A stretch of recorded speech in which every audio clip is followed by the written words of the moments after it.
Buenos días a todos. Hoy vamos a hablar del manejo de las ETS en atención primaria de salud. Bueno, comenzaremos con una breve introducción, ¿vale? Hablando del diagnóstico clínico, del concepto, de la epidemiología, del diagnóstico de laboratorio, la prevención, criterios de derivación hospitalaria, etc. Bueno, dentro de la introducción voy a explicar el concepto, la epidemiología y los factores de riesgo.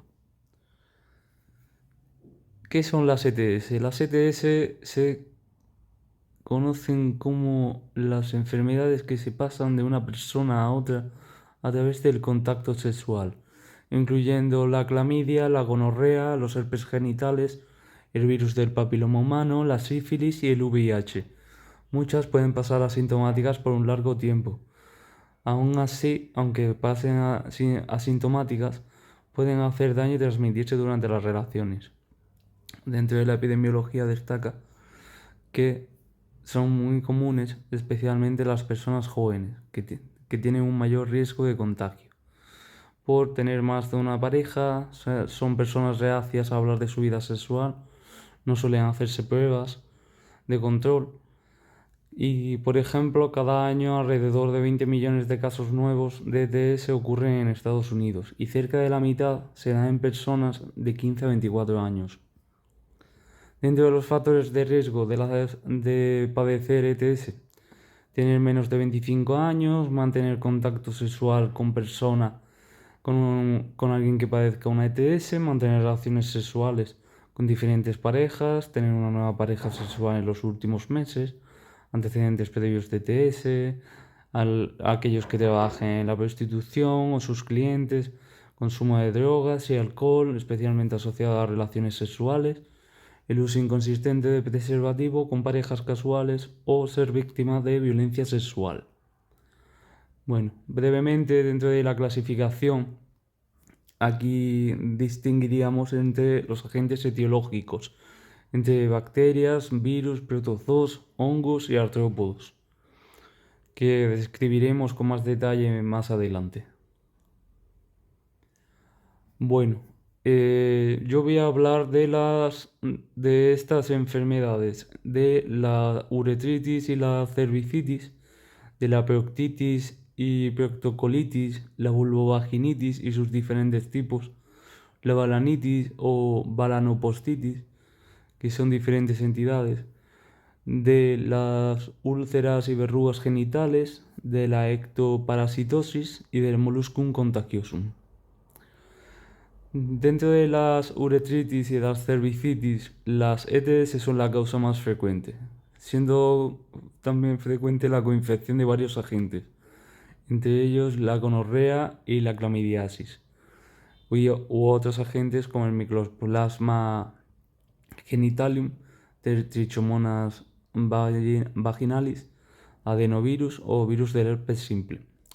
Dentro de la clínica que puede manifestar una uretritis está la inflamación uretral con disuria, disconfort y secreción uretral mucosa, mucopurulenta o purulenta, o no manifestarse con ningún síntoma.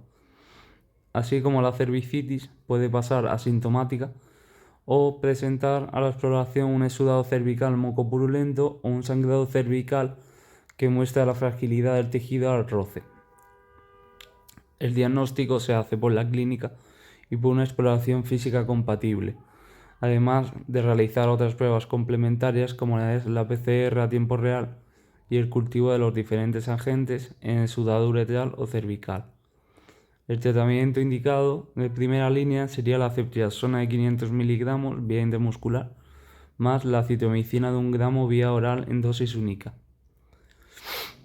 En caso de sospechar una patología o conocer una patología que no sea gonocócica, se asociaría la doxiciclina de 100 miligramos cada 12 horas durante 14 días por vía oral.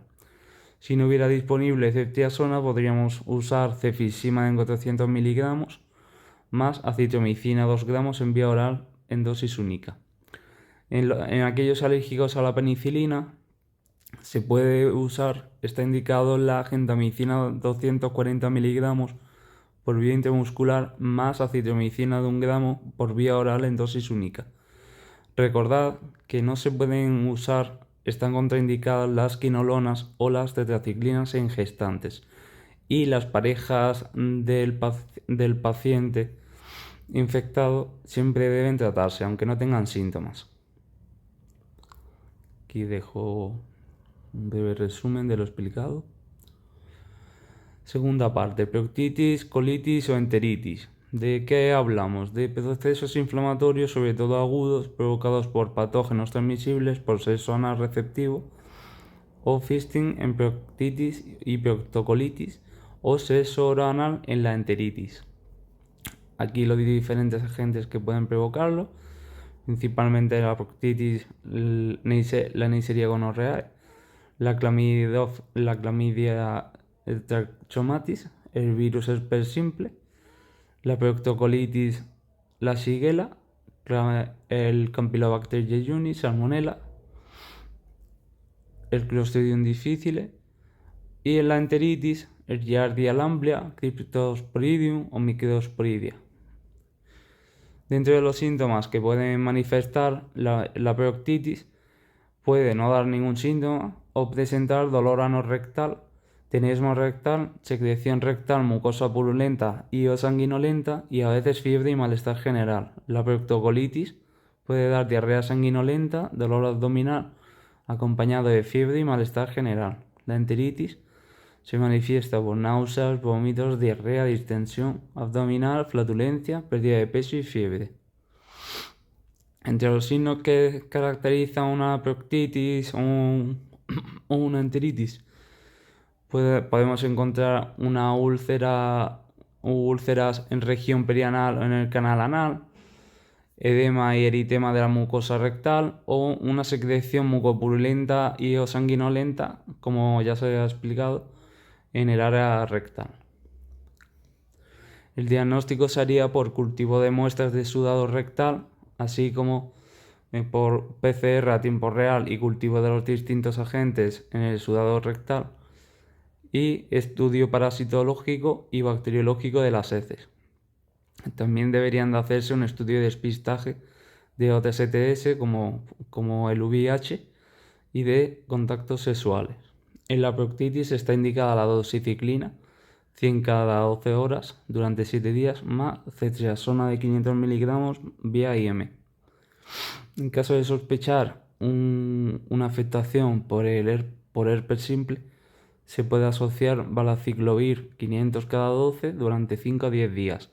O en la sífilis se puede indicar también una inyección de penicilina benzatina 2.400.000 en dosis intramuscular. Para la proctocolitis se estaría indicado el metronidazol 500-750 cada 8 horas entre 7 a 10 días. Y en la enteritis por Giardia lamblia, el tinidazol o el metronidazol. Aquí un resumen del tratamiento. Bien, bueno, entiendo que conocéis con más detalle la vulvovaginitis, al ser mucho más frecuente que los cuadros de uretritis y de proctitis y tal. Entonces aquí voy a ir un poco más rápido. La vulvovaginitis, como bien sabréis, se identifican por una secreción, una leucorrea diferente a la habitual, molestias y prurito vulvar o vaginal, pudiendo cursar de manera asintomática. Distinguimos 3 principales: la vaginosis bacteriana, la vulvovaginitis por cándida y la tricomoniasis vaginal. Bien, dentro de la vaginosis bacteriana ya sabemos que hay una sustitución de la flora vaginal habitual, como es el lactobacillus, por flora anaerobia, siendo la Gardnerella vaginalis el más frecuente, que puede deberse pues, al uso de antibióticos u otros factores. La vaginosis bacteriana supone un aumento del riesgo de adquisición y transmisibilidad de Chlamydophila trachomatis, de Neisseria gonorrhoeae o incluso de los virus herpes. El diagnóstico se basa en los criterios de Amsel, un flujo vaginal característico, el olor a aminas tras tratamiento con peróxido de potasio, las células GLU en la microscopía o un pH vaginal alcalino. Y la tinción de Gram. Dentro de una vulvovaginitis por cándida, el agente etiológico más frecuente es el Candida albicans. También otros secundarios pueden ser otros no albicans, que no respondan al tratamiento principal. Entre los factores de riesgo están la edad fértil, el uso de antibióticos, la actividad sexual, la inmunosupresión y la diabetes. De los síntomas destacar la leucorrea blanquecina, grumosa, con prurito vulvar y dispareunia. El diagnóstico es clínico y por exploración ginecológica, pudiendo verse las hifas en la microscopía del sudado vaginal y confirmándose con un cultivo de sudado vaginal. Y por tercera, la tricomoniasis vaginal puede manifestarse asintomáticamente en la mitad de las mujeres y en el 80% de los hombres. Se suele asociar con vaginosis bacteriana, clamidiasis, gonococo, virus herpes simple, sífilis y VIH. Se manifiesta por una secreción vaginal maloliente con irritación vulvar que aumenta durante la menstruación, así como el típico signo de cervix en fresa a la exploración. Se diagnostica por visualización en fresco de trichomonas vaginalis, encontrar numerosos polimorfonucleares en la secreción vaginal y el cultivo del patógeno, así como por PCR del exudado vaginal.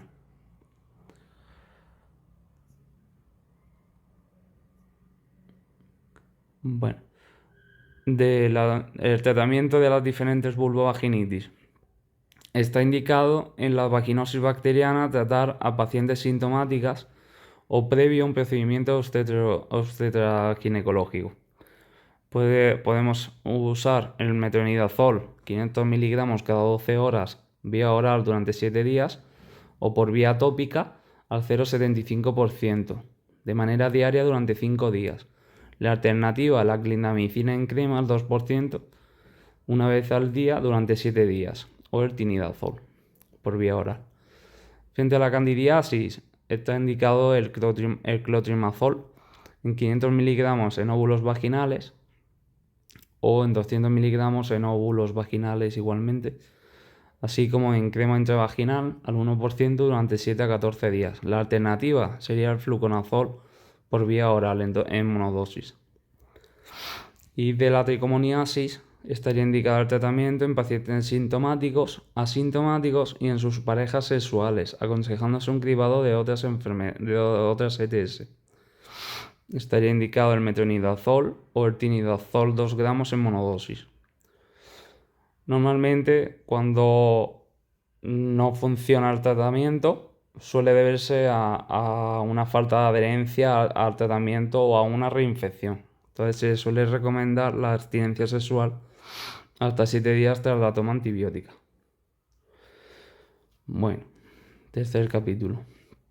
Las balanitis o balanopostitis son aquel proceso inflamatorio que afecta al glande y que suele coexistir con la inflamación del prepucio, que se llama balanopostitis. Entre los factores de riesgo suele haber una higiene deficiente o exagerada, diabetes, infecciones, alergias de contacto, uso de automedicación tópica, reumatismos o incluso el no estar circuncidado. Entre los tipos de balanitis infecciosa que encontramos, el más frecuente es la candidiásica, que se manifiesta con prurito. Así como a la exploración se pueden observar áreas de eritema y pápulas con descamación en collarete. Otros tipos menos frecuentes pueden ser los que da la balanitis por herpes, por el virus del papiloma, por sífilis, por clamidiasis, por el linfogranuloma venéreo o por anaerobius. El tratamiento fundamentalmente se basa en mantener la zona limpia y seca y usar imidazoles tópicos como el clotrimazol, el fenticonazol o el sertaconazol. Es poco frecuente el uso de la vía oral en estos casos.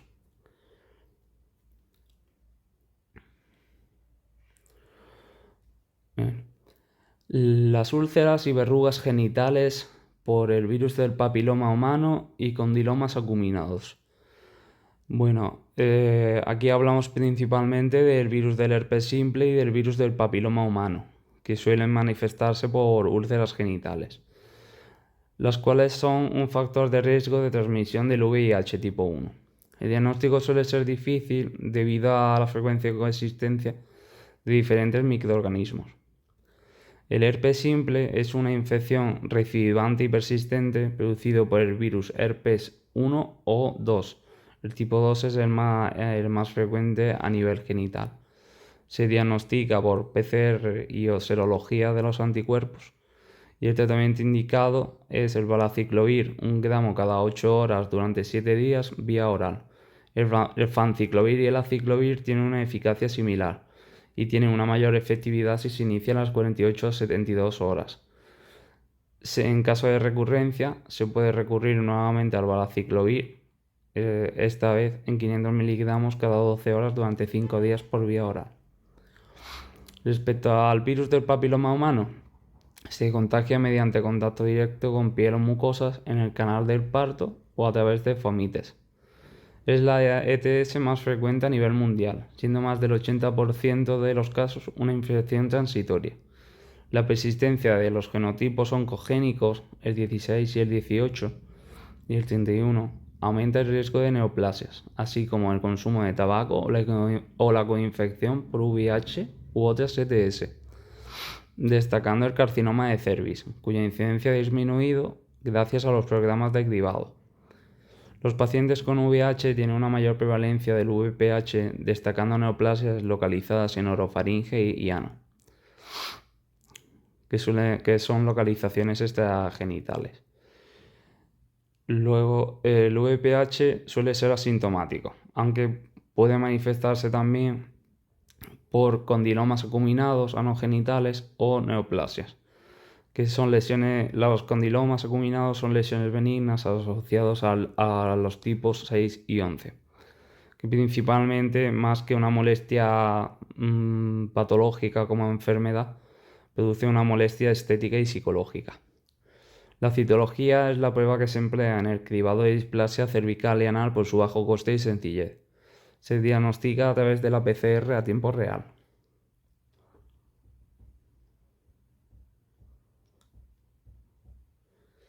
El tratamiento del papiloma humano se hace principalmente de las lesiones, que aunque disminuye el riesgo de contagio, sí que no altera el curso natural del virus del papiloma. Entonces, las lesiones como los condilomas o las verrugas genitales se pueden intervenir mediante seresis quirúrgica, coagulación por infrarrojos, fulguración con láser de dióxido de carbono, crioterapia o tratamientos médicos como el imiquimod, la podofilotoxina, el 5-fluorouracilo, las sinacatequinas. En la prevención primaria es fundamental el uso de métodos de barrera o la vacunación, que es lo que más vigente se encuentra. Tenemos dos vacunas, la bivalente, que incluye los tipos 16 y 18, y la tetravalente, que incluye el 16, el 18, el 6 y el 11, lo cual ayuda a la prevención del cáncer de cervix y a las lesiones precancerosas de cervix, vagina y vulva. Aquí el tratamiento del virus del herpes simple. Ectoparasitosis. Bueno, en este caso yo por mi parte solo voy a hablar de la pediculosis pubis, lo que se trata de la infestación del vello pubiano por lo que conocemos coloquialmente por ladillas, que se transmiten por contacto sexual. Se manifiestan con prurito genital y petequias o máculas en la zona de la picadura. Puede ir asociada a otras ETS, como ya hemos hablado, que ocurre en todas las ETS, pueden ir asociadas a otras. Principalmente la complicación es la dermatitis anogenital. Se diagnostica visualizando directamente el parásito o sus liendres o huevos. Y el tratamiento indicado es la permetrina al 1% en crema o loción o lindano al 1%. Deben tratarse a las parejas sexuales y eliminar las liendres con liendreras.